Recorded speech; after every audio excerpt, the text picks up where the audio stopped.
আজ শনিবার হ্যারিসন রোডের আমাদের বাড়িটায় এক অদ্ভুত রকমের নিস্তব্ধতা বিরাজ করছে। শুধু বাড়িতে নয়, পুরো শহরের মানুষই এখন যেন শীতের আমেজে শান্ত হয়ে গেছে। এই মাঘ মাসে হাড় কাঁপানো ঠান্ডা পড়েছে কলকাতা শহরে। বাইরে উত্তুরে হাওয়া বইছে, জানলার কাঁচের ওপারে কুয়াশাচ্ছন্ন কলকাতা যেন চাদর মুড়ি দিয়ে ঘুমিয়ে পড়ার তোড়জোড় করছে। ঘরের ভেতরে পরিবেশটা কিন্তু বেশ উষ্ণ। কোণের ছোট স্টোভের উপর চায়ের কেটলিটা মৃদু আওয়াজে ফুটছে। ব্যোমকেশ তার চিরকালীন আরাম কেদারায় বসে আছে। গায়ে একটা তসর রঙের ভারী শাল, হাতে তার সিগারেট, এবং সেটা কুণ্ডলি পাকিয়ে ছাদের দিকে উঠে যাচ্ছে। আমি উল্টো দিকের সোফায় বসে পায়ের উপর কম্বল টেনে নিয়েছি। সামনের টেবিলে রাখা কিছু পুরনো নথিপত্র আর একটা ঘষা খাওয়া পিতলের বোতাম। এই বোতামটাই গত সপ্তাহের সেই চাঞ্চল্যকর কেসটার মূল চাবিকাঠি ছিল। শীতটা এবার বেশ জাঁকিয়ে পড়েছে।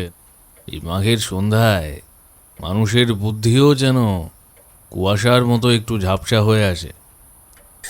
তা ঠিক, তবে তোমার বুদ্ধি তো কুয়াশায় আরও বেশি ধারালো হয়ে ওঠে। এই যে সামনে রাখা পিতলের বোতামটা, 7 দিন আগে এটা যখন সেই মৃতদেহের হাতের মুঠোয় পাওয়া গিয়েছিল, আমি তো ভেবেছিলাম ওটা কোনো সাধারণ জিনিস। অথচ তুমি ওটা দেখেই হন্তদন্ত হয়ে ছুটলে সেই পুরনো রেলওয়ে কোয়ার্টারের দিকে। কিন্তু সে কার সঙ্গে ছিল আর কোথায় ছিল, সেই ইতিহাসটা তার গায়ে লেগে থাকে। ওই বোতামটা সাধারণ ছিল না, ওটা ছিল 1920 সালের ব্রিটিশ রেলওয়ের গার্ডদের ইউনিফর্মের বোতাম। এখনকার সময় ওটা দুষ্প্রাপ্য। ওই কোয়ার্টারে এমন একজন মানুষই থাকতে পারেন যার অতীত ওই রেলওয়ের সঙ্গেই জড়িয়ে। তা তো বুঝলাম, কিন্তু সেই বৃদ্ধ অবিনাশবাবুকে যখন তুমি জেরা করছিলে, তখন আমার মনে হচ্ছিল তুমি ভুল পথে যাচ্ছ। লোকটা তো কানেই শোনে না, চোখেও ঝাপসা দেখে। সে কিভাবে মাঝরাতে ওই নির্জন প্ল্যাটফর্মে গিয়ে খুন করবে? এখানেই তো তোমার ভুল। যে কানে শোনে না, তার দেখার চোখ অনেক বেশি সজাগ হয়। অবিনাশবাবু কানে শুনতেন না ঠিকই, কিন্তু তার পাজিতে একটা অদ্ভুত হিসেব ছিল। তিনি জানতেন প্রতিদিন রাত 2:10 মালগাড়িটা যখন ওই লেভেল ক্রসিং পেরোয়, তখন মাটির কম্পন আর শব্দের তীব্রতায় ঘড়ির টিকটিকও ঢাকা পড়ে যায়। এই কয়েক মিনিটের শব্দহীনতাকে তিনি ঢাল হিসেবে ব্যবহার করেছিলেন। কিন্তু খুনের উদ্দেশ্য? 70 বছরের এক বৃদ্ধ কেন তার ভাগ্নেকে মারতে যাবেন? লোভ। সব রহস্যের গোড়ায় ওই একটা শব্দ, লোভ। ভাগ্নেটি জানত তার মামার কাছে সেই আমলের কিছু মোহর লুকানো আছে। অবিনাশবাবু মোহরগুলো আগলে রাখছিলেন তার মৃত স্ত্রীর স্মৃতির জন্য, আর ভাগ্নেটি তা সরাতে চেয়েছিল দেনা মেটাতে। বৃদ্ধ মানুষটি যখন দেখলেন তার ভালোবাসার শেষ চিহ্নটুকু হরণ করা হচ্ছে, তখন তার ভেতরের শান্ত মানুষটা হঠাৎ বাঘ হয়ে উঠল। ভাবলেও কেমন লাগে, সেই শান্ত চেহারার মানুষটা কিভাবে অন্ধকারে ওত পেতেছিলেন। আচ্ছা ব্যোমকেশ, ওই যে লাল রঙের সুতোটা তুমি ঘাসের উপর পেয়েছিলে, ওটা তো ওনাকে অপরাধী প্রমাণ করলো, তাই না? হ্যাঁ, ওটা ছিল ওর সেই পুরনো মাফলারের সুতো। মাফলারটা উনি ফেলেই এসেছিলেন উত্তেজনায়। মানুষ যখন ঠান্ডা মাথায় পরিকল্পনা করে, তখন সে নিখুঁত হয়। কিন্তু যখন সে আবেগ বা রাগের বশবর্তী হয়ে কাজ করে, তখন সে কোথাও না কোথাও নিজের স্বাক্ষর রেখে আসে। সত্যান্বেষীর কাজ হলো সেই স্বাক্ষরটা খুঁজে বার করা। মাঝে মাঝে ভাবি ব্যোমকেশ, তুমি যদি গোয়েন্দা না হয়ে আইনজীবী হতে, তবে হয়তো অপরাধীরাও তোমার ভক্ত হয়ে যেত। তোমার যুক্তির ফাঁদে তো বাগা বাগা লোকও জল খায়। আইনজীবী না, হ্যাঁ, সত্যকে আইনের মারপ্যাচে আটকে রাখার ক্ষমতা আমার নেই। আমি সত্যকে খুঁজি কারণ সত্য নিজেই প্রকাশিত হতে চায়। আমি শুধু একটু আলোর পথ দেখাই। পুঁটিরাম দরজা ঠেলে ভেতরে ঢুকলো। হাতে 1 প্লেট গরম বেগুনি। শীতের সন্ধ্যায় এর চেয়ে ভালো আপ্যায়ন আর কিছু হয় না। পুঁটিরামের হাত যশ আছে দেখছি। আচ্ছা ভায়া, তুমি যে গল্পটা লিখছো সেখানে কি এই বোতামের রহস্যটা দেবে? অবশ্যই দেব। পাঠকরা জানুক যে একটা ছোট পিতলের বোতাম কিভাবে একজন মানুষের দীর্ঘদিনের মুখোশ টেনে খুলে দিতে পারে। আমরা কথা বলছি, ঠিক তখনই দেখলাম হঠাৎ দরজায় বেল বেজে উঠল। আমার চোখ দরজার দিকে। ব্যোমকেশ বইয়ের পাতা থেকে চোখ না তুলেই বলল, দেখো তো কে এলো। আমি উঠে গিয়ে দরজা খুললাম। কুরিয়ার থেকে কিছু একটা এসেছে ব্যোমকেশের নামে। ওর নামে বিভিন্ন জায়গা থেকে বিভিন্ন রকম কুরিয়ার আসতেই থাকে। কখনো কেউ পারিশ্রমিক পাঠায়, আবার কখনো কেউ ভিন্ন ভিন্ন চিঠি পাঠায়। সরকারি বেসরকারি বিভিন্ন রকম কুরিয়ার আসে ব্যোমকেশের বাড়িতে।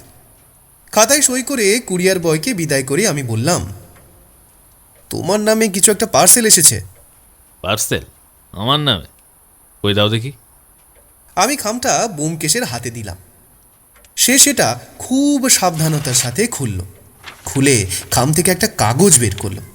তারপর সেটার ভাঁজ খুলে সেটা পড়ে নিল। সম্ভবত কোনো চিঠি এসেছে, আর সাথে বোধহয় একটা কার্ডও আছে। আমি জিজ্ঞাসা করলাম, কিসের চিঠি ওটা? এটা একটা নিমন্ত্রণ পত্র, আর সাথে একটা কেস। মানে ঠিক বুঝলাম না। নিমন্ত্রণপত্র আবার কেসও? মানে ব্যাপারটা কি? নিমন্ত্রণটা বিয়ে, সমরেশের বিয়ে। আর কেসটা কি? ব্যোমকেশ এবার আমার হাতের চিঠিটা এগিয়ে দিল। চিঠিতে যা লেখা আছে বোঝার সুবিধার্থে সেটা সম্পূর্ণ চিঠিটাই নিম্নে তুলে ধরলাম। প্রিয় ব্যোমকেশ, প্রিয় রুদ্রনীল, আমি সমরেশ রায়চৌধুরী। আমাকে মনে আছে নিশ্চয়ই। আগামী 28শে ডিসেম্বর আমি বিয়ে করছি, তাই তোমাদের আমন্ত্রণ জানিয়ে এই পত্র লিখলাম। তবে তোমাদের কালই আসতে হবে। তুমি হয়তো ভাবছো এত আগেই তোমাদের কেন ডাকছি, কারণ তোমরা আগে না এলে হয়তো আমার বিয়েই হবে না। গতকাল আমাদের বাড়ির থেকে একটা সোনার শিব মূর্তি চুরি গেছে। তুমি তো জানো আমাদের বাড়িতে এসব খুব মানে। আমার বাড়ির লোকেরা মনে করে শিব মূর্তি চুরি যাওয়ায় আমাদের বাড়িতে অশুভ কিছুর প্রভাব পড়েছে, এবং ওই শিব মূর্তি খুঁজে না পাওয়া অবধি সেই অশুভ প্রভাব কাটবে না। আর তাই বাড়িতে কোনো শুভ কাজও শুরু করা যাবে না। তাই যদি তোমরা একটু আসতে তাহলে খুব ভালো হতো। চিঠির খামে আমার টেলিফোন নাম্বার দেওয়া আছে। তুমি আমাকে তোমার মতামত জানিও। ইতি সমরেশ রায়চৌধুরী। বলছি, এই সমরেশ ব্যক্তিটি কে? আমার কলেজ জীবনের বন্ধু। আমরা একসাথে কলেজে পড়তাম। তোমার কলেজের সময়কার বন্ধুর বিয়ে এখন হচ্ছে? সবার যে 25-এই বিয়ে করতে হবে এমন কোনো নিয়ম আছে কি? তাছাড়া বিয়ে যতই দেরিতে করা যায় ততই মঙ্গল। ঠিক সেই সময় পাশের ঘর থেকে বৌঠান 2 কাপ চা নিয়ে ঘরে এলো আর বলল, কি বলা হচ্ছে শুনি? বিয়ে দেরিতে করলে কি মঙ্গল শুনি? তোমার মতে তোমার তাড়াতাড়ি বিয়ে হয়ে জীবনে কি এমন অমঙ্গল এসেছে? এই রে, বেচারা বড্ড ফেঁসে গেছে। আমাকে বেহাল করতে গিয়ে নিজেরই এখন বেহাল অবস্থা। বৌঠান আবার বলল, আর হাতে ওটা কি? বিয়ের নিমন্ত্রণ পত্র। কার বিয়ে গো? সমরেশ, আমার কলেজের সময়ের বন্ধু। সমরেশ মানে সমরেশ রায়চৌধুরী? হ্যাঁ, সমরেশ রায়চৌধুরী। তা কবে বিয়ে? আগামী 28শে ডিসেম্বর। ও, তা সবে তো 16 তারিখ। এত তাড়াতাড়ি যাবে? যেতে হবে, প্রয়োজন আছে। তুমি তৈরি হয়ে নাও, আমরা কাল বেরোবো। তাহলে কি ঠিক করলে? সত্যিই তোমরা যাবে? যাবো বই কি, সমরেশের বিয়ে বলে কথা। আর শুধু আমরা নই, তুমিও যাচ্ছ আমাদের সঙ্গে। তোমার বন্ধুর বিয়েতে আমি কিভাবে যেতে পারি? কিভাবে যেতে পারি মানে? সমরেশ তোমাকেও নিমন্ত্রণ করেছে। সে তোমাকে না চিনলেও তোমাকে ভালোভাবে জানে। আমি তোমার কথা ওকে অনেকবার বলেছি। এই দেখো, কার্ড পড়ে দেখো, তোমার নামও লেখা আছে। আর তাছাড়াও আমরা শুধু বিয়ের উদ্দেশ্য নিয়ে তো যাচ্ছি না, যাচ্ছি আমাদের কাজে। আর সে আমাদের 3 জনেরই 17 তারিখের টিকিট পর্যন্ত পাঠিয়েছে কার্ডের সাথে। আজ রাতে বৌঠান আমাদের তাড়াতাড়ি খাবার দিয়ে দিল আর বলল, আজ তাড়াতাড়ি খাবার দিয়ে দিলাম, খেয়ে দুজনের তাড়াতাড়ি শুয়ে পড়বে, কাল সকালে যেন উঠতে দেরি না হয়। না, সকালে উঠতে দেরি হয়নি। সকাল সকাল উঠে রেডি হয়ে ট্যাক্সি নিয়ে সোজা হাওড়া স্টেশন। আজ 17 ডিসেম্বর অর্থাৎ শুক্রবার সকাল 6টায় হাওড়া থেকে আমাদের ট্রেন সঠিক সময় থেকে মিনিট 5 পরে ছাড়ল। ট্রেনে উঠে আমরা আমাদের নির্দিষ্ট সিটে গিয়ে বসলাম আর জানালা দিয়ে মনোরম দৃশ্য উপভোগ করতে লাগলাম। ট্রেন জার্নিটা সবসময়ই সুন্দর, আর সেটা যদি হয় উত্তরবঙ্গের, তবে তো কোনো কথাই নেই। সন্ধ্যা 7:10 আমরা এই মাত্র নিউ জলপাইগুড়ি স্টেশনে এসে পৌঁছালাম।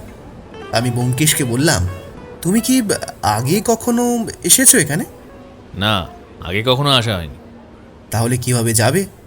চিঠিতে বোধহয় ঠিকানাও লেখা নেই। না, তা নেই। তবে সমরেশ বলেছিল আমাদের জন্য গাড়ি পাঠিয়ে দেবে। স্টেশন থেকে নেমে বাঁদিকে গেলেই ওর ড্রাইভার গাড়ি নিয়ে দাঁড়িয়ে থাকবে। স্টেশন থেকে নেমে বাঁ দিকে গিয়ে দেখলাম একজন ড্রাইভার সত্যিই গাড়ি নিয়ে দাঁড়িয়ে আছে। ব্যোমকেশ তার কাছে এগিয়ে গিয়ে বলল, তোমাকে কি সমরেশ পাঠিয়েছে? হ্যাঁ বাবু, আমাকে সমরেশ দাদাবাবু পাঠিয়েছেন। চলো, আমি ব্যোমকেশ। গাড়িতে করে সমরেশদের বাড়ি যেতে লাগলো প্রায় 40 মিনিট। বাড়িটা একটু ভেতরে। মোটামুটি 8টা বাজতে না বাজতেই আমরা সমরেশের বাড়ির সামনে এসে উপস্থিত হলাম। বাড়ির সামনের বড় আলোয় দেখতে পেলাম বাড়ির সামনের ফলকে বড় বড় অক্ষরে লেখা গোলকধাম। তাহলে এই বাড়ির নাম এটা। কি বিশাল বাড়ি, যেন কোনো রাজপ্রাসাদ। অনেকটা জায়গা নিয়ে সেকেলে গোছের একটা বিরাট বাড়ি। সামনে বড় উঠোন, নানা রকম ফল ও ফুলের গাছ। ব্যোমকেশ বলল, এদের আগে জমিদারি ছিল। সমরেশের ঠাকুরদা ছিলেন এলাকার বিখ্যাত জমিদার দক্ষিণারঞ্জন রায়চৌধুরী। নাম শুনেছ বোধ হয়। কোনো এক খবরের কাগজে একবার পড়েছিলাম হয়তো। সমরেশ আমাদের অপেক্ষায় বাড়ির গেটেই দাঁড়িয়েছিল। সমরেশকে দেখার পর ওকে নিয়ে আমি যে কল্পনাগুলো করেছিলাম সেগুলো ভুল প্রমাণ হলো। আমি ভেবেছিলাম ব্যোমকেশের বন্ধু যখন ওর মতোই হবে হয়তো। এ তো দেখি বীর পালোয়ান, প্রায় 6 ফুট হাইট, গায়ের রং হালকা চাপা, মুখে 2-3 দিনের না কামানো দাড়ি রেখেছে, তবে মুখটা ভারী মিষ্টি। পোশাক আশাক ও সাজগোজ একজন সাধারণ বাঙালি যুবকের মতোই। বয়স কত হবে? নিশ্চয়ই ব্যোমকেশের সমবয়সী, অর্থাৎ আমারও সমবয়সী। আমাদের দেখেই সে বলল, আরে এসো এসো ব্যোমকেশ, বৌদি আসুন। তারপর আমাকে দেখে বলল, আপনি নিশ্চয়ই ওর বন্ধু। আপনার লেখা অনেক পড়েছি এবং আমি আপনার লেখার ফ্যানও বটে। ব্যোমকেশের কাছে আপনার কথা অনেক শুনেছি। আজ সামনাসামনি আপনাকে দেখে খুব ভালো লাগলো। আমি এসে বললাম, অসংখ্য ধন্যবাদ আপনাকে, তবে আমি অত বড় মাপের মানুষ নই। আরও কিছু আলাপ বিনিময়ের পর সমরেশ বলল, আজ সারাদিন অনেক ট্রেন জার্নি করেছো তোমরা, রাতও হয়েছে। আজ খেয়ে শুয়ে পড়ো, যা করবে কাল করো। আমাদের ঘুমানোর ঘর দেখিয়ে দিয়ে সমরেশ শুভরাত্রি বলে চলে গেল। পাশাপাশি 2টো ঘর, একটাতে ব্যোমকেশ আর বৌঠান, আর অন্যটাই আমি। সারা দিনের ট্রেন জার্নিতে আমারও বিছানায় শুতেই ঘুম এসে গেল।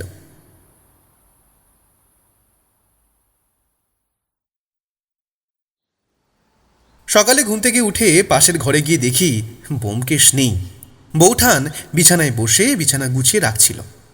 আমি জিজ্ঞাসা করলাম, ব্যোমকেশ কোথায়?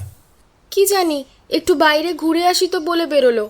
আমি বুঝলাম ব্যোমকেশ বাড়ি এবং বাড়ির আশেপাশটা ঘুরে দেখতে গেছে। কোনো নতুন জায়গায় গেলে সে এমনিই করে।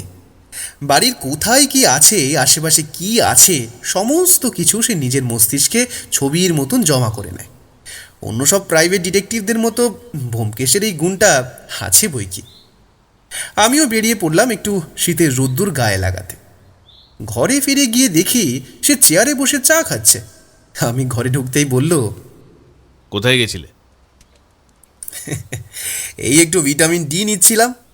তোমার চাটা টেবিলে রাখা আছে ঠাকুরপো, খেয়ে নাও, নইলে কিন্তু ঠান্ডা হয়ে যাবে। চা শেষ করতেই সমরেশ ব্রেকফাস্টের জন্য ডাকতে এলো। ব্যোমকেশ তাকে বলল, ব্রেকফাস্ট পরে হবে। আগে বলো তো কী করে কি হয়েছে, মানে চুরির ব্যাপারটা খুলে বলো। সমরেশ প্রথমে পাশে রাখা একটা চেয়ারে বসলো, তারপর বলতে শুরু করলো।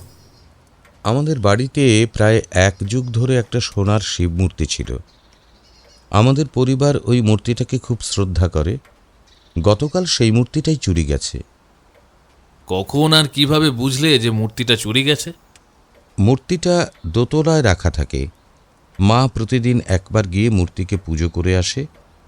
প্রতিদিনের মতো মা গতকাল যখন পুজো করতে গেছিলেন তখন হঠাৎ দেখলেন মূর্তিটা ওখানে নেই।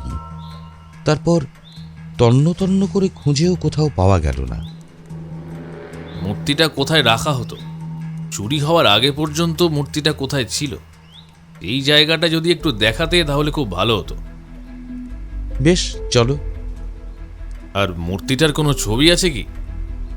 হ্যাঁ, আছে বই কি। তবে সেটা আমাকে একটু দেখাও। সমরেশ বলরাম কাকা নামে এক ভৃত্যকে ডেকে বললেন ছবিটা নিয়ে আসতে। বলরাম কাকা ছবিটা নিয়ে আসতেই সমরেশ ছবিটা ব্যোমকেশের হাতে দিল।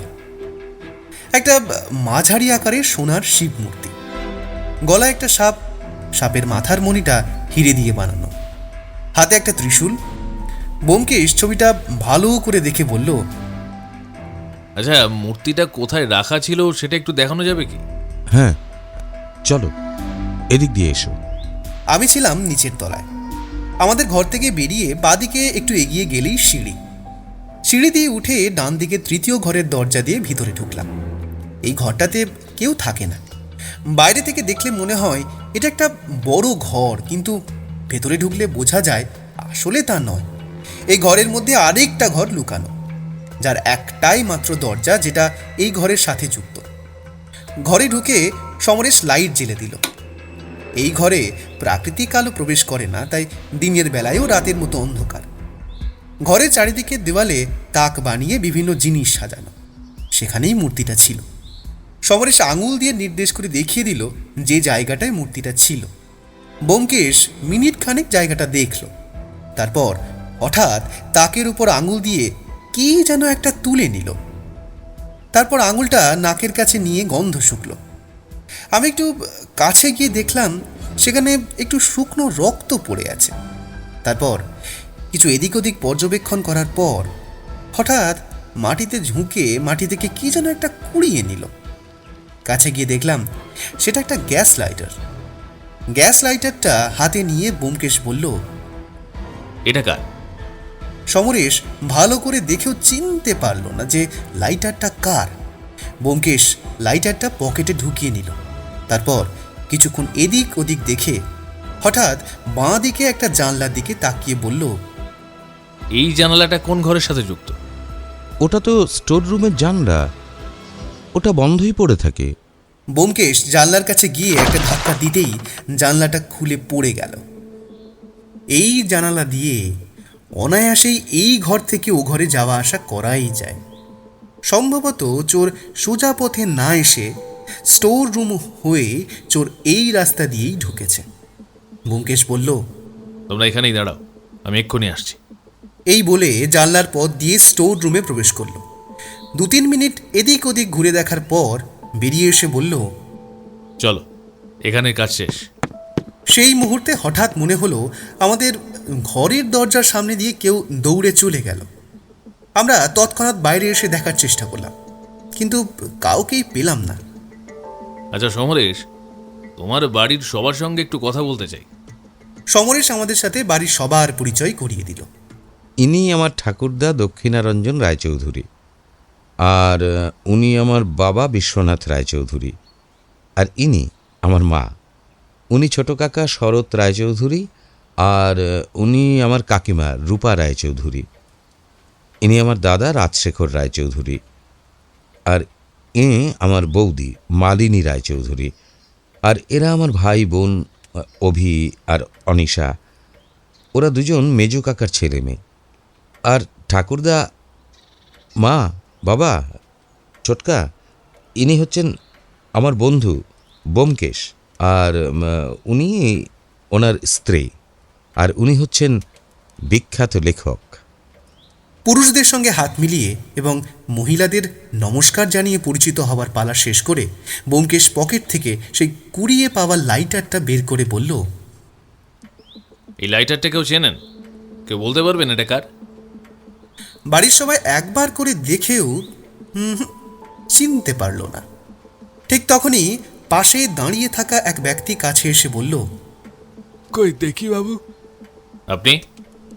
ও মনোহর, আমাদের বাড়িতে মালির কাজ করে।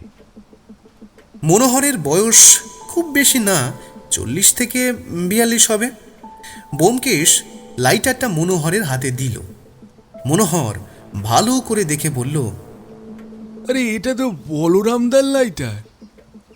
ব্যোমকেশ সমরেশকে উদ্দেশ্য করে বলল, বলরাম মানে কিছুক্ষণ আগে যে আমাদের ছবিটা দিয়ে গেল? হ্যাঁ, উনি রান্নার কাজ করে। কোথায় উনি? ডাকো ওনাকে। বলরাম কাকা, বলরাম কাকা। সমরেশ বলরাম কাকার নাম ধরে দুবার চেঁচিয়ে ডাকার পরেও কোনো উত্তর পাওয়া গেল না। কি জানি কোথায় গেলেন। মা, বলরাম কাকা কোথায়?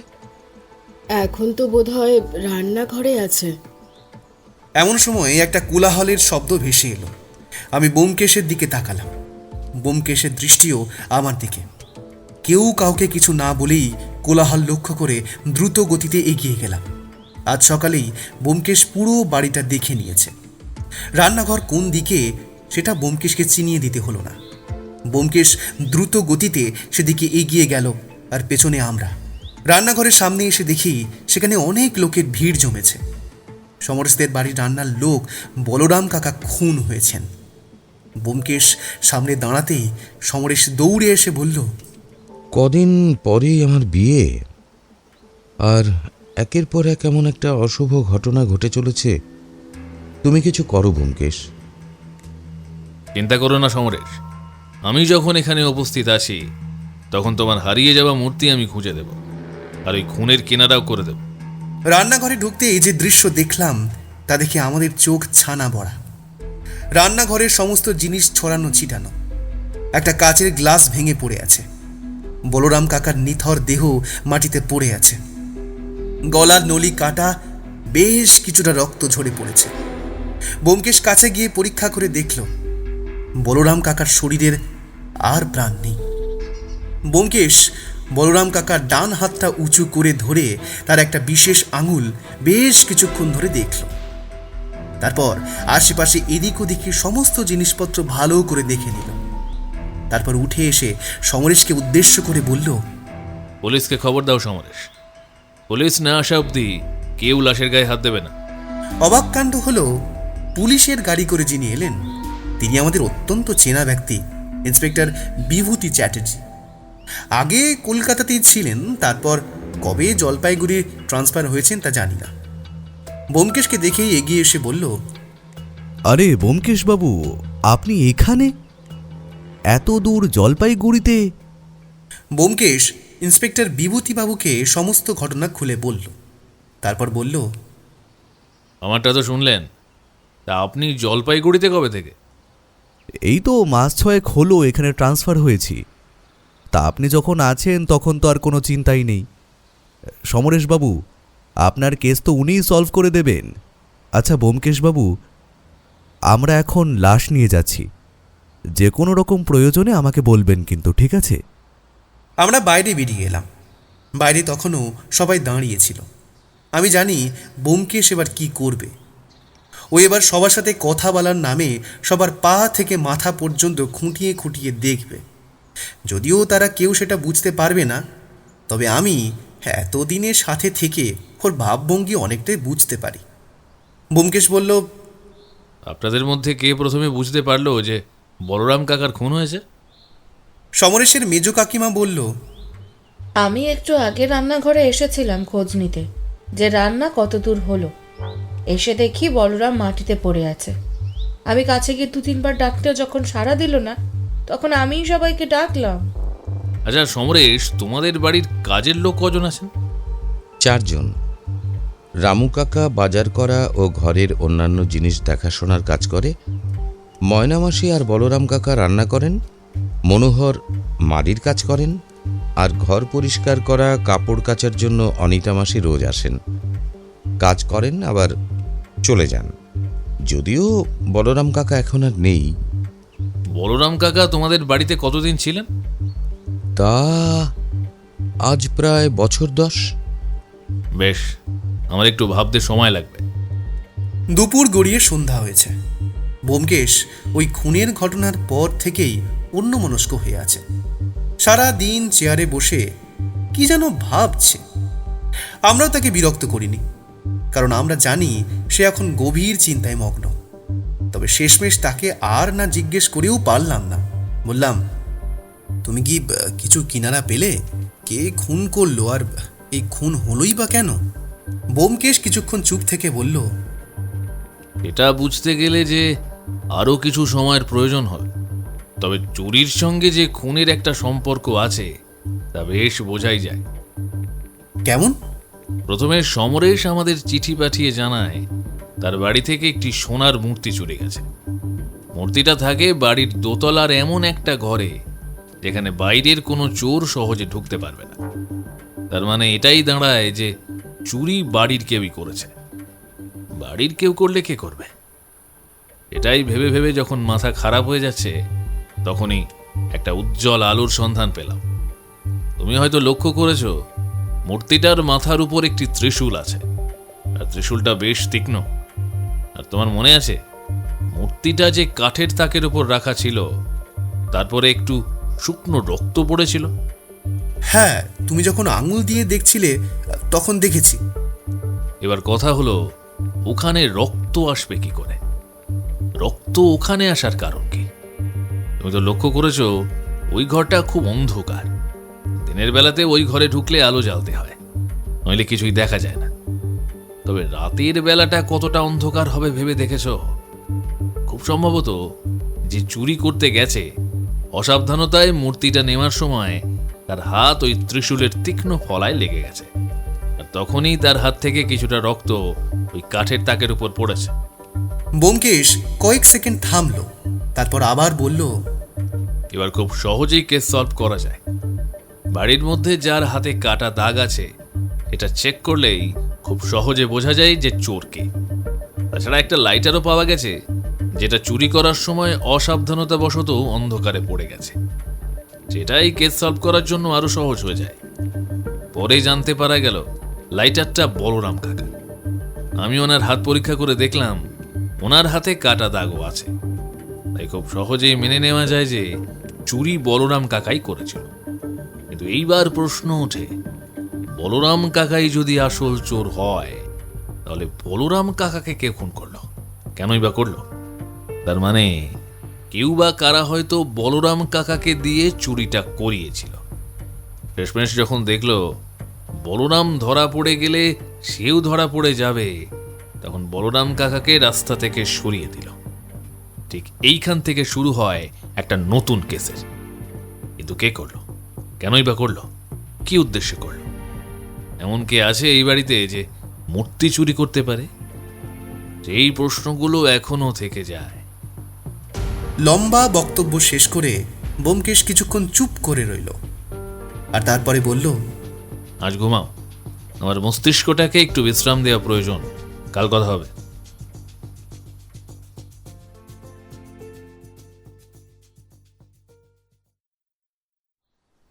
পরদিন সকাল সকাল চায়ের পর্ব শেষ করে ব্যোমকেশ সমরেশকে উদ্দেশ্য করে বলল, তোমাদের পরিবারের সবার সাথে একটু কথা বলতে চাই, ওদের একটু ডেকে দেওয়া যায় কি? সমরেশ উঠে গিয়ে সবাইকে ডেকে আনলো। সবাই আমাদের ঘরের সামনে এসে দাঁড়ালো। ব্যোমকেশ বলল, আচ্ছা, আপনাদের মধ্যে কি কেউ দেখেননি খুনিকে? দিনে দুপুরে কেউ বা কারা একজন মানুষকে খুন করে চলে গেল, অথচ কেউ টের পেলাম না। উত্তরে সবাই মাথা নেড়ে জবাব দিল, না, তারা কেউ দেখেনি। আচ্ছা, যদি কোনো সমস্যা না থাকে, আপনাদের সবার সঙ্গে আমি একটু আলাদা করে কথা বলতে চাই। আপনারা দয়া করে এক একজন করে ঘরে আসবেন। প্রথমে যিনি ঘরে প্রবেশ করলেন তিনি সমরেশের বাবা বিশ্বনাথ রায়চৌধুরী। বিশ্বনাথ বাবুর বয়স আন্দাজ 55 হবে, উচ্চতা প্রায় 5 ফুট 10 ইঞ্চি, গায়ের রং শ্যামবর্ণ, মোটা গোঁফ, কামানো দাড়ি, ডান চোখের কোণে একটা তিল আছে। দেখেই বোঝা যায় একখালি সুঠাম চেহারা ছিল। বিশ্বনাথ বাবু সামনের একটা চেয়ারে বসলেন। ব্যোমকেশ বলল, বিশ্বনাথ বাবু, আপনি তো ওকালতি করেন তাই না? আগে হ্যাঁ, আপনাদের শিব মূর্তিটা কতদিন ধরে আপনাদের কাছে আছে? তা প্রায় 4 পুরুষ ধরে আছে, বাবার মুখে শুনেছি। এর আগে কি কখনো এটা নিয়ে কোনো কেলেঙ্কারি হয়েছে? না, তেমন তো কখনো হয়নি। এইটুকু বলে কয়েক সেকেন্ড চুপ থেকে কি যেন একটু ভেবে নিলেন। তারপর বললেন, কোনো কেলেঙ্কারি হয়নি, তবে একটা সময় আমার ভাইয়ের ওই মূর্তিটার উপর খুব লোভ ছিল। আপনার ভাই মানে শরৎবাবুর কথা বলছেন? না, আমার আরেক ভাই বাসুদেব রায়চৌধুরীর কথা বলছি। আপনার এই ভাইয়ের কথা তো আগে শুনিনি। সে এখানে থাকে না, সে যে কোথায় থাকে তা আমরা কেউ জানি না। আসলে বছর 10 আগে বাবা ওকে ত্যায্যপুত্র করেছিলেন। কেন? আসলে আমার ভাই ছিল বাউন্ডুলে, মদ গাঁজা খেত, বাবার টাকা ধ্বংস করত। বাবা অনেক বলে কয়েও কখনো ওকে ঠিক করতে পারেনি। তবুও বাবা সবকিছু মেনে নিচ্ছিলেন, কিন্তু একদিন এমন একটা কাণ্ড ঘটিয়ে ফেললো যেটা বাবার পক্ষে মেনে নেওয়াও সম্ভব হলো না। এইটুকু বলে বিশ্বনাথ বাবু একটা দীর্ঘ শ্বাস ফেললেন। ব্যোমকেশ জিজ্ঞেস করল, কি করলেন? একদিন ও বাবার কাছে 1000 টাকা চেয়েছিল, কিন্তু বাবা দিতে রাজি হলেন না। তাই ও বাড়িতে অনেক হাঙ্গামা করেছিল। তবুও কোনো লাভ না হওয়ায় শেষমেশ ও পাশের বাড়ির একটা বাচ্চাকে চুরি করে বিক্রি করে দিল। তারপর ধরাও পড়লো, বাড়িতে পুলিশ এলো। বাবা পুলিশ থেকে ওকে আর ছাড়ালেন না, সাথে ত্যায্যপুত্র করে দিলেন। তারপর শুনেছি বছর 2 পরে ছাড়া পেয়েছিল। তারপর কোথায় চলে গেছে আমরা কেউ জানি না। বিশ্বনাথ বাবু এই বলে থামলেন। ব্যোমকেশ পায়ের উপর পা তুলে বেশ সাহেবী কায়দায় বলল, ও এই ব্যাপার, ঠিক আছে, আপনি এবার যেতে পারেন। আমাকে সময় দিয়ে সাহায্য করার জন্য অনেক ধন্যবাদ। বিশ্বনাথ বাবু বেরিয়ে গেলেন। বিশ্বনাথ বাবু বেরিয়ে যাওয়ার পর যিনি ঘরে ঢুকলেন তার নাম শরৎ রায়চৌধুরী, সমরেশের ছোট কাকা। বিশ্বনাথ বাবু যেমন, শরৎবাবু ঠিক তার উল্টো। উচ্চতা 5 ফুট 5 ইঞ্চির বেশি হবেন। বয়স খুব বেশি হলে 45 বছর হবে। মোটাসোটা, গোলগাল চেহারা, গায়ের রং ফর্সা। মুখে দাড়ি গোঁফ কিছু রাখেন না, মুখ দেখে খুব সহজ সরল মনে হয়। মুখের মধ্যে কেমন যেন একটা কোমলতা সব সময় লেগে রয়েছে, চোখের চাহনি বোকা বোকা। আসুন শরৎবাবু। শরৎবাবু এসে সামনের চেয়ারে বসলেন। শরৎবাবু, আপনাদের 3 ভাইয়ের মধ্যে আপনি ছোট। এই প্রশ্নটা শুনেই শরৎবাবু কেমন যেন একটু ভ্যাবাচাকা খেয়ে গেলেন। ব্যোমকেশ ওর মনের ভাব বুঝতে পেরে ওকে বলল, আপনার দাদা আমাকে আপনার মেজদার কথা বলেছেন। শরৎবাবু খুব নরম সুরে বললেন, ওহো, আচ্ছা আচ্ছা, আমি ছোট আমাদের 3 ভাইয়ের মধ্যে। আপনি কি করেন? আগে আমি স্কুলে পড়াই, আমি বাংলার শিক্ষক। আমি মনে মনে বললাম, বাহ, ওনার চরিত্রের সঙ্গে ওনার পেশাটা বেশ মানানসই। বাংলা শিক্ষক একটু নরম স্বভাবের হয়। হঠাৎ আমার ছোটবেলার বাংলা শিক্ষকের কথা মনে পড়ে গেল। তিনিও অনেকটা শরৎবাবুর মতনই ছিলেন। আপনার ঘর তো দোতলায় না? আগে হ্যাঁ, দোতলায়। যে ঘরে মূর্তিটা থাকতো সেই ঘরের পাশেই তো? আগে হ্যাঁ। আচ্ছা, আপনি বা আপনার স্ত্রী কি কাউকে কখনো ওই ঘরের আশেপাশে ঘোরাঘুরি করতে দেখেছেন? না, তেমন তো কাউকে দেখিনি কখনো। আমার স্ত্রী কাউকে দেখলে আমাকে নিশ্চয়ই জানাতো। আচ্ছা ঠিক আছে, আপনি এবার যেতে পারেন। শরৎবাবু বেরিয়ে যাওয়ার পর ঘরে এলেন বিশ্বনাথ বাবুর বড় ছেলে রাজশেখর বাবু। রাজশেখর বাবুকে দেখলেই বোঝা যায় যে তিনি এদের সবার থেকে একটু অন্য রকমের। বয়স আনুমানিক 36 হবে। উচ্চতা মোটামুটি 5 ফুট 10 ইঞ্চি হবে। গায়ের রং ফর্সা, চোখ দুটো তীক্ষ্ণ। দেখে মনে হয় একটু বদরাগী মানুষ। মেজাজ যেন সবসময় তেলে বেগুনে থাকে। পাশ থেকে কেউ একটু আগুনের ফুলকে ছোঁয়ালেই জ্বলে ওঠে। ব্যোমকেশ বলল, বসুন। আপনার হার্ডওয়্যার্সের দোকান আছে? হ্যাঁ আছে। আপনি দোকানে যান না? হ্যাঁ যাই তো। আমি শুনলাম আপনি নেশা করেন। হ্যাঁ করি তো। না কিছু নয়, আপনি জুয়া খেলেন? আমাকে এসব ভুলভাল প্রশ্ন কেন জিজ্ঞাসা করছেন মশাই? জিজ্ঞাসা করছি কারণ প্রয়োজন আছে। আপনি যদি উত্তর দিতে না চান তাহলে দেবেন না। অবশ্য আপনি উত্তর না দিলেও আমি যে জেনে নিতে পারবো না তা তো নয়। ঠিক আছে, আপনার ইচ্ছে হলে আপনি জেনে নিন। ঠিক আছে, আপনি যেতে পারেন। রাজশেখর বাবু বেরিয়ে যাওয়ার পর যিনি ঘরে এলেন তাকে দেখে আমি রীতিমতো হতভম্ব। ব্যোমকেশের দিকে তাকিয়ে দেখলাম তার অবস্থাও আমার মতন একই। ঘরে এলেন দক্ষিণারঞ্জন বাবু, বয়স প্রায় ৮০-এর কাছাকাছি, কিন্তু দেখে মনেই হয় না যে ইনার বয়স ৮০ বছর। কি সুঠাম চেহারা, তীক্ষ্ণ চোখের দৃষ্টি, কপালের ডান পাশে একটা আঁচিল, উচ্চতাও প্রায় ৫ ফুট ৯ ইঞ্চি, গায়ের রং উজ্জ্বল ফর্সা, পরনে ধুতি পাঞ্জাবি, চোখে মোটা ফ্রেমের চশমা। আজব ব্যাপার হলো বয়স বাড়ার সাথে সাথে মানুষের চামড়া কুঁচকে যায়, তবে এনার ক্ষেত্রে সেটা একদমই হয়নি। আর সাজগোজ সব বয়স্কদের মতন হলেও ওনাকে কিন্তু মনেই হয় না যে উনি বয়স্ক একজন মানুষ। গলার স্বরে অবশ্য বার্ধক্য বোঝা যায়, তবে যে জানে না তার পক্ষে ওনাকে দেখে বলা মুশকিল ওনার বয়স কত। আসুন দক্ষিণারঞ্জন বাবু, বসুন।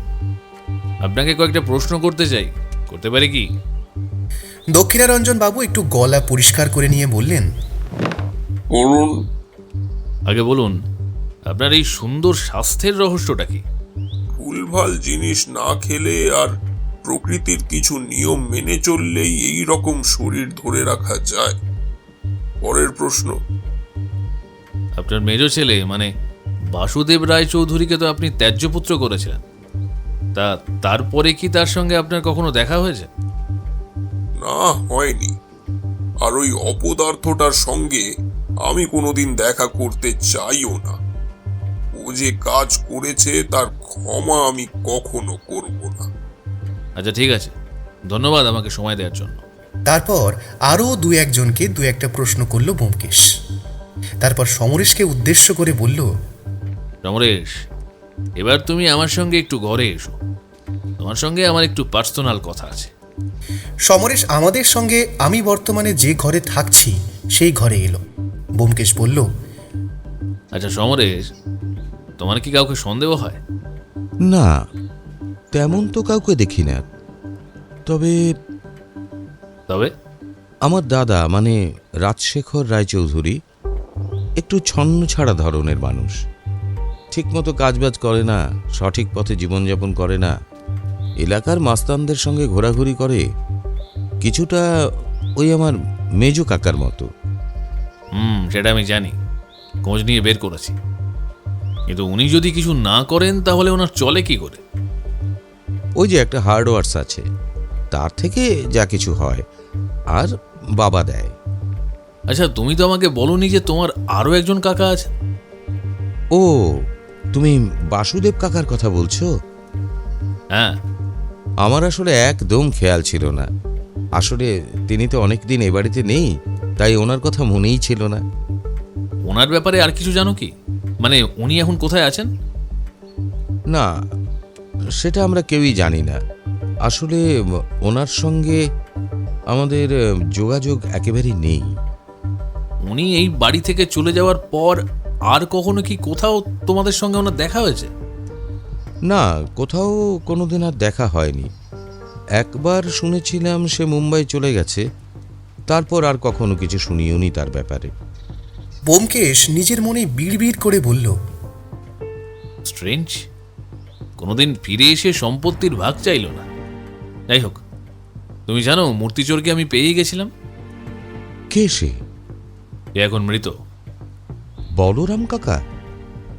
তার কথাই বলছি। কিন্তু সে তো মারা গেছেন। আর আমার সেখানেই প্রশ্ন, ওকে মারলো কে? তার মানে ওর পেছনেও কেউ আছে। আগে আচ্ছা, তোমার দাদার হার্ডওয়্যারসের দোকানটা কোথায়? একটু দেখবো। এখান থেকে কত দূর? খুব বেশি দূরে নয়, গাড়িতে এই মিনিট 10। তবে কাল সকালে একবার যাব। ঠিক আছে, যেও। ব্যোমকেশ আরও কিছু জিজ্ঞাসা করতে যাচ্ছিল, কিন্তু ঠিক তখনই একটি মোটর গাড়ির আওয়াজে আমরা সবাই পেছনে ফিরে তাকালাম। পুলিশের গাড়ি। গাড়ি থেকে যিনি বেরিয়ে এলেন ইন্সপেক্টর বিভূতি চ্যাটার্জি। এগিয়ে এসে ব্যোমকেশের দিকে একটি খাম এগিয়ে দিয়ে বললেন, এই নিন ব্যোমকেশবাবু। পোস্টমর্টেম রিপোর্ট বুঝি?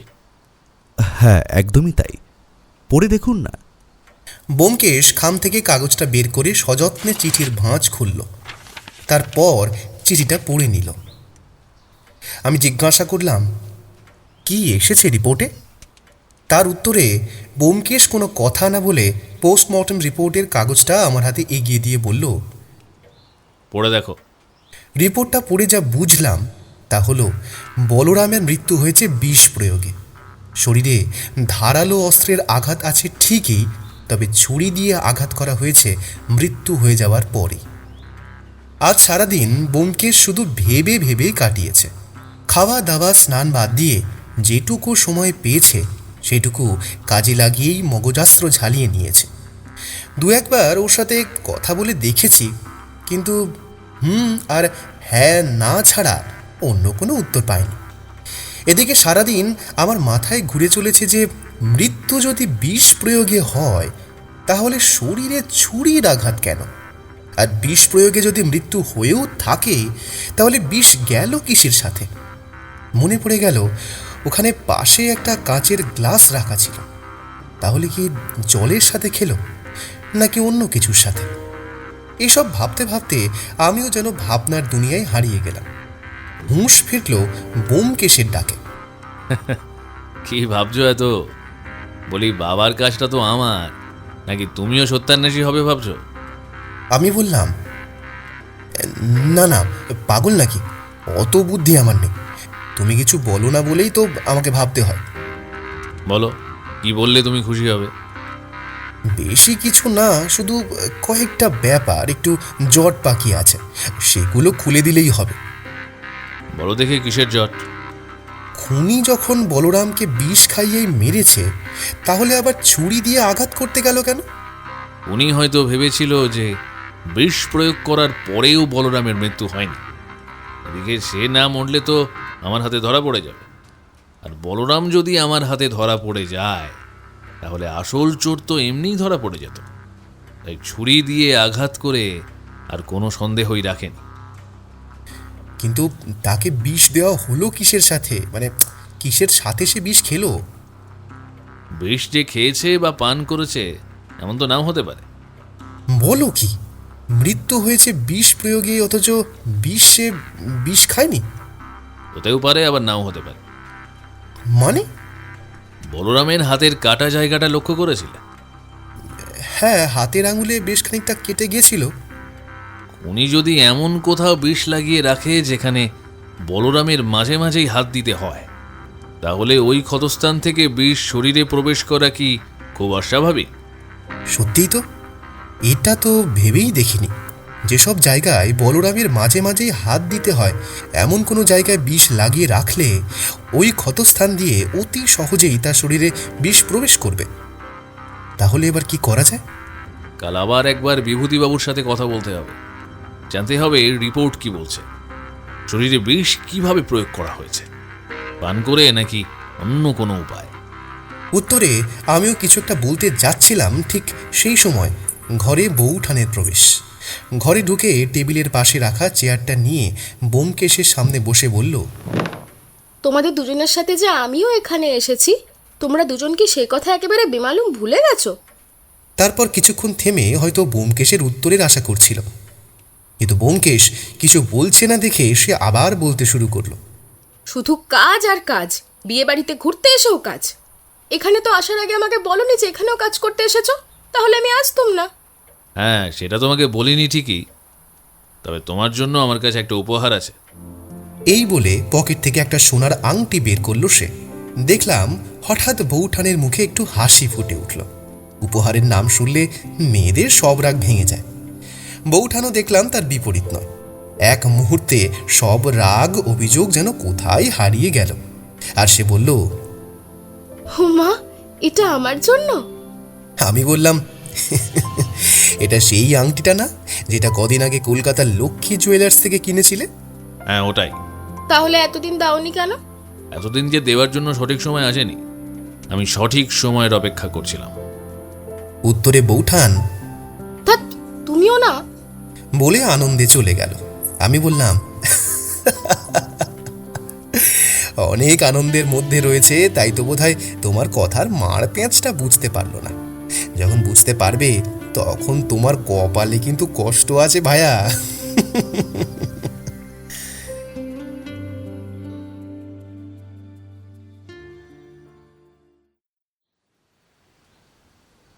এখন সকাল 9টা। এরই মধ্যে আমাদের প্রায় 2 দফা চা পান করা হয়ে গেছে। দ্বিতীয় কাপ শেষ করে ব্যোমকেশ বলল, চলো ঘুরে আসি একটু আশপাশটা। চলো। বাড়ির বাইরে বেরিয়েই সামনে বড় রাস্তা। এখান থেকে টুকটাক গাড়ি চলাচল করে।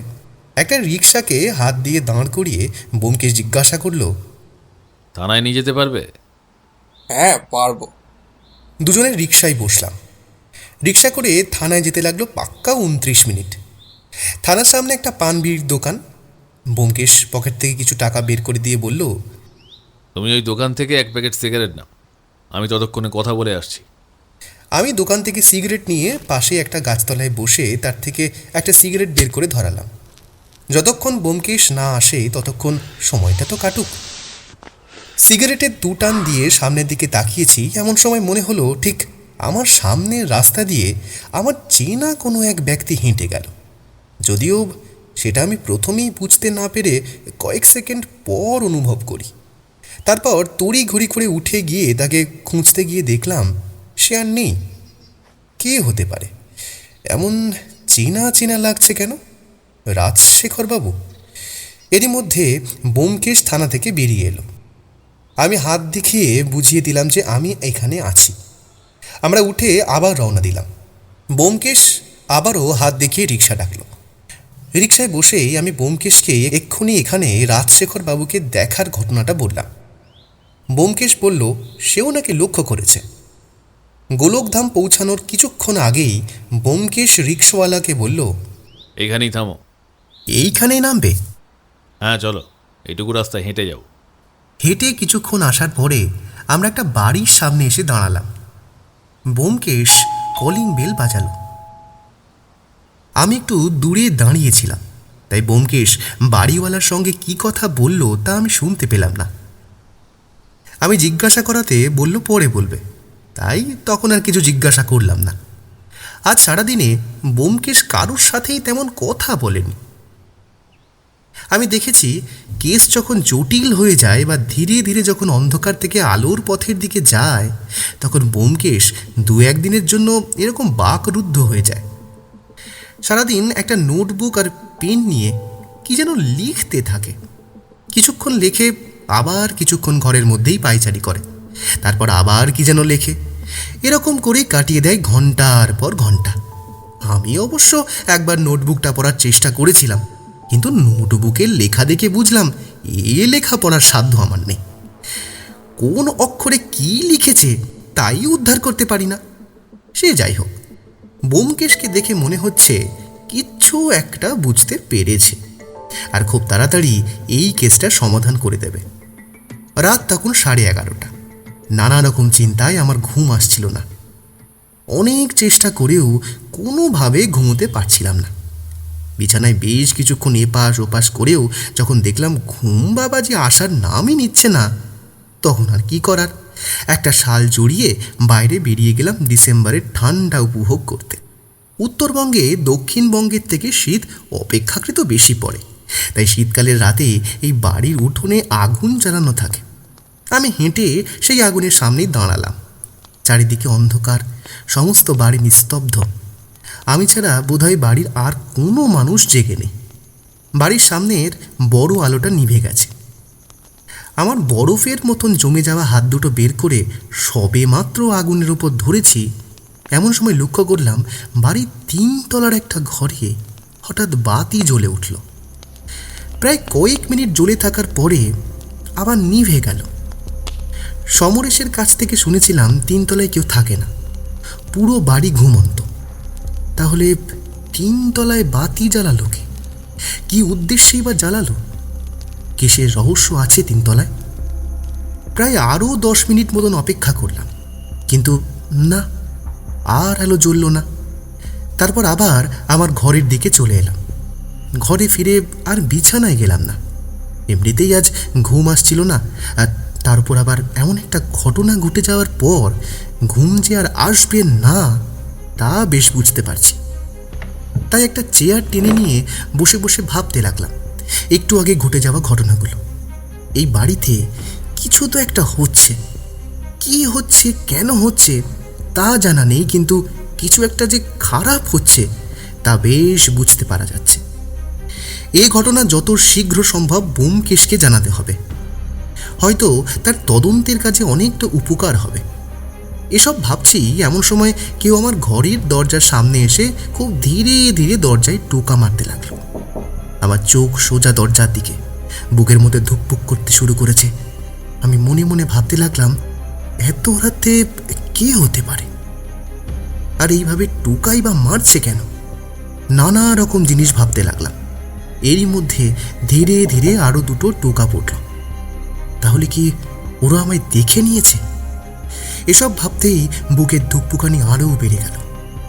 দরজায় আবারও খুব ধীর গতিতে দুটো টোকা পড়ল। এবার উঠে গিয়ে দরজা খুলে দিলাম। বাদামি রঙের শাল মুড়ি দিয়ে যে লোকটা দরজার সামনে এসে দাঁড়িয়েছে সে অন্য কেউ নয়, স্বয়ং ব্যোমকেশ। তুমি কি কি হলো এত রাতে? আমি তো ভয় পেয়ে গেছিলাম। ব্যোমকেশ খুব ধীর গতিতে দরজা বন্ধ করে দিয়ে আমার কাছে এসে বলল, তুমি বাইরে বেরিয়েছিলে না? হ্যাঁ বেরিয়েছিলাম, কিন্তু আমাকে থামিয়ে দিয়ে ব্যোমকেশ বলল, তাহলে নিশ্চয়ই 3 তলার ওই ঘরটা লক্ষ্য করেছো। হঠাৎ আলো জ্বলে উঠলো আর কিছুক্ষণ পর নিভে গেল। হ্যাঁ, কিন্তু তুমি কি করে জানলে? মানে তুমিও বাইরে ছিলে নাকি? হ্যাঁ ছিলাম। সে কি, কোথায় ছিলে তুমি? ঠিক তোমার উল্টো দিকে, গেটের ধারে। আমি একটু জোরেই বলে ফেললাম, তাহলে তুমিও দেখেছো? আস্তে আস্তে ধীরে বল। আমি যেমন তোমায় দেখেছি, ওতেও তো পারে তারাও তোমাকে দেখেছে, আর এখন এই ঘরের সামনে আড়ি পেতে বসে আছে। তাই খুব আস্তে আস্তে কথা বলো। আগুনের সামনে দাঁড়িয়েছিলে, যদি সেদিকে চোখ পড়ে থাকে তাহলে ওরা অবশ্যই তোমাকে দেখেছে। তাহলে এখন কি করবে? এখন কিছুই করা যাবে না। কিছু করার জন্য আগামীকালের অপেক্ষা করতে হবে। তুমি আজ ঘুমিয়ে পড়ো, দরজাটা ভালো করে আটকে ঘুমিও। আর হ্যাঁ, দরজায় কেউ টোকা দিলেও দরজা খোলার প্রয়োজন নেই।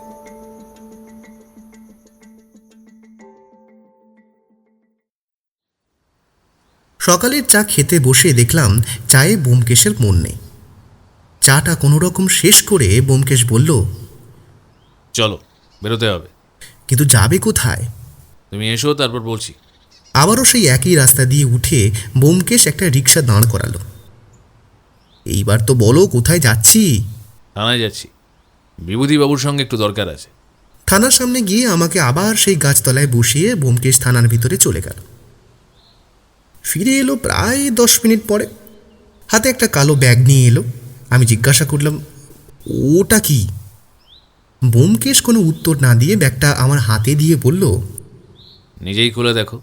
আমি ব্যাগের চেইনটা খুলে ভেতরে হাত দিয়ে যে জিনিসটা বের করলাম সেটা হলো একটা বাইনোকুলার। আমি বললাম, এটা দিয়ে কি হবে, আর এটা পেলেই বা কোথায়? কাজে লাগবে, সময় হলেই বুঝতে পারবে। এটা বিভূতিবাবুর থেকে জোগাড় করেছি। গোলকধামে যখন ফিরলাম তখন ঘড়িতে বাজে সকাল 9:30। রাত হতে এখনো অনেক দেরি, তবে আজ রাতে যে কিছু একটা হতে চলেছে এটা ভেবে মনটা চঞ্চল হয়ে উঠেছে। আজ রাতে ঠিক কি হবে, কেসটা কতদূর এগোলো, আজ কি পরিসমাপ্তি হবে এর, নাকি আরও সময় লাগবে? ব্যোমকেশ বাইনোকুলার দিয়ে কি করবে? এসব নানা রকম প্রশ্ন মনের মধ্যে ঘুরপাক খাচ্ছে। ঠিক এমন সময় ব্যোমকেশ আমার পাশের চেয়ারে এসে বসল। তারপর কিছুক্ষণ চুপ করে থেকে জিজ্ঞাসা করল, ইহে, এত মনোযোগ দিয়ে কি ভাবছো? আমি যে কি ভাবছি সেটা তুমি ভালো করেই জানো, কিন্তু তুমি যে আমাকে খুলে বলবে না সেটা আমিও খুব ভালো করে জানি। আর তো মাত্র 2-1 দিন, তোমার সব চিন্তা ভাবনার অবসান ঘটিয়ে তোমার সব প্রশ্নের উত্তর দিয়ে দেব।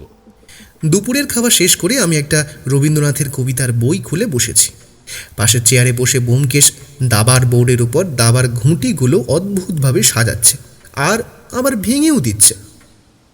ঠিক তখনই আমাদের ঘরে সমরেশ এসে উপস্থিত হলো। তোমাদের কাজ কত দূরে গেল ব্যোমকেশ? এদিকে মূর্তিটা খুঁজে না পেলে তো কোনো শুভ কাজ শুরু করা যাচ্ছে না। আশা করছি কাল রাতের মধ্যেই সব রহস্যের সমাধান হয়ে যাবে। আমাকে আর একটা দিন সময় দাও।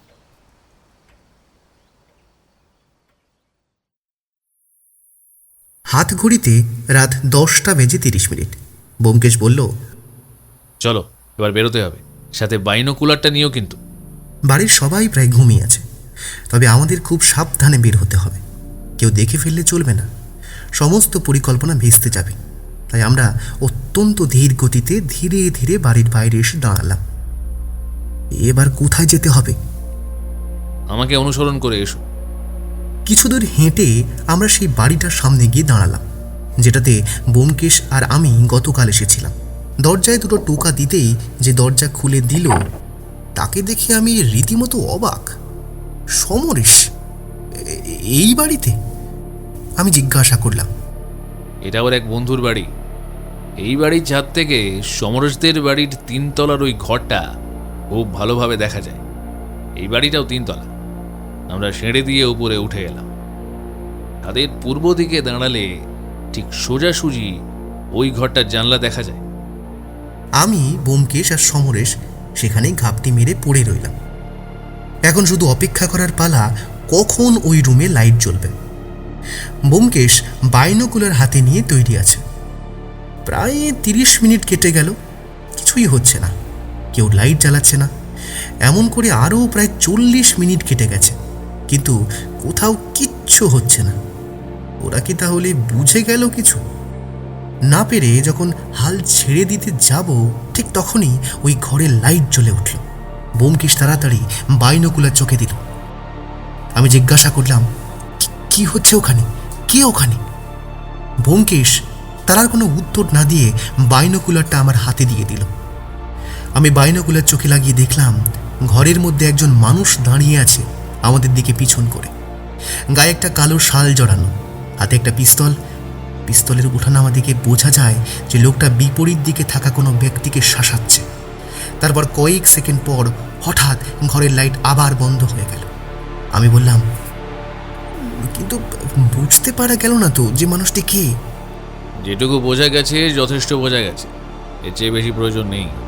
চলো নিচে চলো। সিঁড়ি দিয়ে নিচে নেমে দরজা দিয়ে বেরিয়ে আমরা বারান্দা বরাবর বাঁ দিকে হাঁটতে শুরু করলাম। তারপর উঠোন হয়ে পৌঁছে গেলাম গেটের কাছে। এবার গেট থেকে বেরিয়ে ডান দিক ধরে 2-4 পা হেঁটে আবার বাঁদিকে ঘুরে 2-4 পা হাঁটলাম। এবার যেখানে এসে দাঁড়ালাম, সেখানে আগে থেকেই একটা লোক দাঁড়িয়েছিল। ব্যোমকেশ তার কাছে গিয়ে জিজ্ঞাসা করলো, কি মোহনলাল, কাজ হয়েছে? হ্যাঁ হয়েছে। পেয়েছো তো? হ্যাঁ পেয়েছি, এই নিন। মোহনলাল ব্যোমকেশের হাতে লাল কাপড়ে মোড়া একটা কিছু দিল। আমি জিজ্ঞাসা করলাম, কি ওটা? পরে বলবো। বাড়ি ফিরে এসে ব্যোমকেশ একটি চেয়ারের উপর বসল। সমরেশ বসল ঠিক তার পাশের চেয়ারে। ব্যোমকেশ কিছু একটা বলতে যাচ্ছিল, কিন্তু হঠাৎ সে একটু অন্যমনস্ক হয়ে কি যেন একটু ভাবল। ব্যোমকেশ যে এখন মাথায় অনেক রকম অঙ্ক কষছে, তা তার চোখ দেখে আমি বুঝতে পারি। এবার হঠাৎ ব্যোমকেশের চোখে আমি একটা হাসি দেখতে পেলাম। এ হাসি যে জয়ের হাসি, তা আমি আন্দাজ করতে পারছি বই কি। টেবিলের উপরে রাখা নোটবুকটা নিয়ে ব্যোমকেশ তাতে কিছু লিখল। তারপর সেটা ভাঁজ করে নিজের পকেটে ঢুকিয়ে নিল। সমরেশ, তোমার কেস সলভ। আশা করি কাল সকালের মধ্যে আমি তোমাকে তোমার চোর ধরিয়ে দেব, আর তোমার মূর্তিও ফিরিয়ে দিতে পারবো।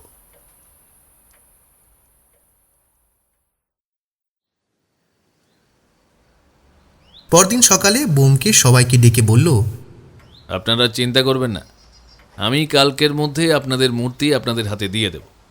আর রাজশেখরবাবু, চোর এবং খুনি দুজনকেই আপনাদের সামনে হাজির করব। হঠাৎ রাজশেখর বাবুর নামটা যে ব্যোমকেশ কেন বলল, তা বোধগম্য হলো না। আমি জিজ্ঞাসা করতে যাচ্ছিলাম, তখনই হঠাৎ, কিন্তু তার নামটা আমাকে এই মুহূর্তে জিজ্ঞাসা করবেন না। আমি শুধু এটুকু বলতে পারি যে আপনারা নিশ্চিন্ত থাকুন, কাল সকালের মধ্যে আপনাদের মূর্তি আপনারা ফেরত পেয়ে যাবেন। আমি অবাক হয়ে ব্যোমকেশের দিকে চেয়ে রইলাম। বলে কি, কালকের মধ্যে মূর্তি খুঁজে দেবে? তাহলে চোর কে? ব্যোমকেশ কি সত্যি বুঝতে পেরেছে? নিজেদের ঘরে ফিরে আর কৌতূহল আটকে রাখতে না পেরে ব্যোমকেশকে জিজ্ঞাসা করে বসলাম, তুমি সত্যিই বুঝে গেছো কে চুরি করেছে? বুঝেছি, তবে আমি এক্ষুনি তোমাকে বোঝাবো না, একটু অপেক্ষা করো। এখন চুপ করে চেয়ারে বসে থাকো, একটিও কথা বলবে না। আমিও আর ওকে কিছু বললাম না, নিজের কৌতূহলকে চেপে রেখে অপেক্ষায় বসে রইলাম। যদিও তাছাড়া আর উপায়ও নেই। তারপর প্রায় সারাটা দিন কেটে গেল, ব্যোমকেশ কোনো কথাই বলল না। তখন প্রায় সন্ধ্যা হয়। নিচ থেকে চা দিয়ে গেল, আর সহ্য করা যাচ্ছে না। আমি চায়ে চুমুক দিয়ে বললাম, তারপর কি হলো? কে চুরি করলো? অপেক্ষা করো, জানতে পারবে। যদি সব ঠিক থাকে, আজ রাতেই চোর নিজেই আসবে আমাদের কাছে। ব্যোমকেশ বলে কি, চোর নিজেই আসবে? তাই কখনো হয় নাকি? হওয়ালেই হয়। আর কিছু জিজ্ঞাসা করলাম না। মনে মনে খুব রাগ হলো, কিন্তু কি আর করার। সন্ধ্যা পেরিয়ে ধীরে ধীরে যত রাত বাড়ছে কৌতূহল ততই বেড়ে যাচ্ছে। রাত 11টা। এইবার আর কৌতূহলের সীমানা রইল না। চাতকের মতো অপেক্ষায় রইলাম। সেই তখন থেকে অপেক্ষা করছি, কিন্তু কেউ আসেনি। অপেক্ষা করতে করতে রাত তখন প্রায় 11:50। সম্পূর্ণ বাড়ি তখন নিস্তব্ধ, শুধু আমরা দুটো প্রাণী জেগে। আরও 10 মিনিট কাটল, কেউ এলো না। মনে মনে মেনেই নিলাম যে আসবে না। ঠিক তখনই দরজার দিক থেকে কার যেন পায়ের শব্দ শুনতে পেলাম। কেউ যেন এই ঘরের দিকে এগিয়ে আসছে। আমার চোখ এক দৃষ্টিতে দরজার দিকে। ঠক ঠক করে দরজায় দুটো টোকা পড়ল। আমি দৌড়ে গিয়ে দরজা খুললাম। যে ঘরে ঢুকলো তাকে দেখে আমার চোখ কপালে উঠে গেল। রাজশেখর বাবু। আসুন রাজশেখর বাবু, আপনার জন্যই অপেক্ষা করছিলাম। রাজশেখর বাবু মাথা নিচু করে চেয়ারে বসে কিছুক্ষণ চুপ করে রইলেন। তারপর হাত জোর করে বললেন, ধন্যবাদ ব্যোমকেশবাবু, আপনি আমার নামটা সবার সামনে বলেননি। আমি জানি এখন একমাত্র আপনিই আমাকে বাঁচাতে পারেন। দেখুন, ভুল যখন করেছেন তখন শাস্তি তো আপনাকে পেতেই হবে। তবে হ্যাঁ, যেহেতু আপনি নিজেই নিজের দোষ মেনে নিলেন, তাই আমি চেষ্টা করব যাতে আপনার শাস্তি কিছুটা কমানো যায়। তো আমি বুঝলাম না আপনি এমনটা করলেন কেন? টাকার লোভে। আসলে আমার মদের নেশা আর জুয়ার নেশার জন্য আমার চাকরিটাও গেছে, তবুও নেশাটা যায়নি। ভেবেছিলাম এই মূর্তিটা বিক্রি করতে পারলে বহুদিনের টাকার কথাটা আর ভাবতে হবে না। তবে বিশ্বাস করুন, আমি খুনটা করিনি। তাহলে কে খুন করেছে? রাজশেখর বাবু উত্তর দিতে যাবেন, হঠাৎ একটা ভয়ঙ্কর শব্দ, বন্দুক থেকে গুলি চলার আওয়াজ। রাজশেখর বাবুর হাতে গুলি লেগেছে। তিনি রক্তাক্ত অবস্থায় মাটিতে পড়ে গেলেন। গুলি চলেছে দরজার দিক থেকে, তবে যে গুলি করলো তার মুখ দেখা গেল না। গুলি করেই আততায়ী দৌড়ে পালালো। ব্যোমকেশ এক ছুটে ঘর থেকে বেরিয়ে তার পিছু নিল। শাল গায়ে দেওয়া লোকটি দৌড়ে উঠোন বরাবর গেটের বাইরে পালাতে চাইল, কিন্তু তখনই ঘটে গেল এক অদ্ভুত ঘটনা। গেটের আশেপাশে অন্ধকারে লুকিয়ে থাকা 4-5 জন পুলিশ কর্মী চেপে ধরল আততায়ীকে। ততক্ষণে বাড়ির উঠোনের বড় লাইট জ্বলে গেছে। গুলি আর দৌড়াদৌড়ির আওয়াজে সবাই বেরিয়ে এসেছে উঠোনে। ব্যোমকেশ এক টানে লোকটার শাল খুলে ফেলল। শালের ভেতর থেকে যে লোকটার চেহারা বেরিয়ে এলো তাকে দেখে রীতিমতো সবাই অবাক। দক্ষিণারঞ্জন রায়চৌধুরী। এবার ঘটে গেল আরও অদ্ভুত কাণ্ড। ব্যোমকেশ দক্ষিণারঞ্জন বাবুর কাছে গিয়ে এক টানে তার কাঁচা পাকা দাড়ি আর কপালের বাঁ দিকে লাগানো নকল আঁচিলটা খুলে ফেলল। এবার সবার মুখ থেকে একটাই নাম বেরিয়ে এলো, বাসুদেব। বাসুদেব কাকা ঠাকুরদার বেশ নিয়েছিল। তাহলে ঠাকুরদা কই? ওনার কিছু হয়নি তো? না বোধহয়, তার কিছু হয়নি। উনি আছেন ওই 3 তলার কোণের ঘরটায়। বেউদিবাবু চলুন, ওখানেই আসল দক্ষিণারঞ্জন বাবুকে পাওয়া যাবে। সিঁড়ি দিয়ে 3 তলায় সেই নির্দিষ্ট ঘরে গিয়ে দেখি একজন মানুষ হাত পা বাঁধা অবস্থায় পড়ে আছে। ব্যোমকেশ তাড়াতাড়ি গিয়ে তার বাঁধন খুলে দিল। হ্যাঁ, ইনি দক্ষিণারঞ্জন বাবু। সেদিন যাকে দেখেছিলাম আর এখন যাকে দেখছি তারা দুজনেই একই রকম দেখতে, শুধু পার্থক্য হলো নকুল দক্ষিণারঞ্জন বাবুর বয়স কম মনে হতো আর এনার বয়সটা একদম সঠিক। ব্যোমকেশ দক্ষিণারঞ্জন বাবুকে জিজ্ঞেস করলো, আপনি এখানে কতদিন আছেন? প্রায় 6 দিন। গায়ের জোর আছে বলে বেঁচে আছি। পাশ থেকে বিভূতিবাবু বলল, ব্যোমকেশবাবু, আগাগোড়া তো কিছুই বুঝতে পারছি না। বোঝাবো, তবে আজ নয়, কাল সকালে। ভেতরে রাজশেখর বাবুর চোট লেগেছে, ওনার চিকিৎসা করানো হোক আগে। আর দক্ষিণারঞ্জন বাবু অনেক দিন বন্দি দশায় ছিলেন, ওনাকেও চিকিৎসা করান। সেদিন রাতে বোধ করি বাড়ির কারোরই ঘুম হলো না। মাথার মধ্যে ঘুরতে থাকলো নানা রকম চিন্তা ভাবনা। সকালে সবার বসার ঘরে জমা হওয়ার কথা। এইমাত্র ইন্সপেক্টর বিভূতিবাবু এসে পৌঁছালেন। রামু কাকা সবার জন্য চা করে নিয়ে এলো। আমি ব্যোমকেশকে উদ্দেশ্য করে বললাম, এইবার বলো অনুগ্রহ করে, আর কৌতূহল চাপতে পারছি না যে। ব্যোমকেশ চায়ের কাপ হাতে তুলে নিয়ে দু চুমুক দিয়ে চায়ের কাপটা আবার সামনের টেবিলে রেখে দিল। তারপর বলতে শুরু করলো, প্রথম থেকে বলি শুনুন। প্রথমে 2-1 দিন তদন্ত করেই আমি বুঝতে পারলাম যে মূর্তি চোরকে ধরা খুব সহজ ছিল। আমি পরীক্ষা করতে গিয়ে দেখেছিলাম যেখানে মূর্তি থাকতো সেখানে কিছু শুকনো রক্ত পড়েছিল। তার মানে এই দাঁড়ায় যে অন্ধকারে মূর্তি চুরি করতে গিয়ে চোরের হাত মূর্তির ওই ত্রিশূলের ফলকে কেটে গেছিল।